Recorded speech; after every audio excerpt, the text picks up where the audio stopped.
नमस्कार, तुम्हा सर्वांचे स्वागत आहे माझ्या चॅनलमध्ये. तर आज मी गाळण स्वच्छ करणार होती, तर मी कशा पद्धतीने करते ते मी तुमच्याबरोबर शेअर करणार आहे. तर पाहू शकता अगदी चकाचक अशी आपली ही गाळण आहे, तर ती अगदी 2 मिनटामध्ये निघणार आहे व काही तामझाम करायचं नाही. अगदी साध्या सोप्या पद्धतीमध्ये मी तुम्हाला सांगणार आहे. तर त्याच्या आधी पाहू शकता माझी गाळण कशा प्रकारे आहे. मी जास्त काळी होऊन देत नाही, तर मी अशा पद्धतीने सतत धुते, म्हणजे जास्त खराबही दिसत नाही. तर पाहू शकता अशी झालेली आहे. तर इथे एका पॅनमध्ये मी गाळण घेतलेली आहे. तर मोठी गाळण बसत नव्हती म्हणून त्याची साईडची कड काढून घेतलेली आहे. तर पाण्यामध्ये इथे मी विनेगर आणि 2 लिंब खराब झाली होती, तर ती टाकून उकळण्यासाठी ठेवलेली आहे. तर फक्त बास एवढ्याच 2 वस्तू वापरून आपल्याला या गाळण स्वच्छ करायची आहे. तर ती अगदी 5 मिनटासाठी चांगली उकळून घ्या. तुम्हाला जास्त रिझल्ट हवा असेल तर थोडी जास्त वेळ उकळू शकता व घासणीवरती थोडंसं साबण लावून छान अशी थोडीशी घासून घ्यायची. तर थोडीशी घासली तरी अगदी चकाचक अशी निघते, कारण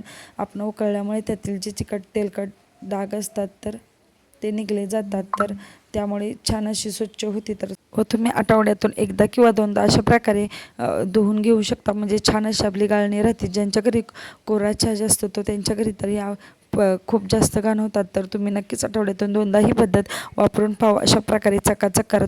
त्यानंतरनी व्हिडिओ माझा कसा वाटला तोही मला नक्की कमेंट करून सांगा. व चॅनेलवर जर माझ्या नवीन असताल तर नक्की सबस्क्राईब करा, कारण असेच नवनवीन व्हिडिओ मी तुमच्यासाठी घेऊन येते. तर व्हिडिओ आवडल्यास नक्की लाईक व सबस्क्राईब करायला विसरू नका. चला तर मग भेटूया छान अशा एका नवीन आपल्या व्हिडिओबरोबर. तोपर्यंत धन्यवाद.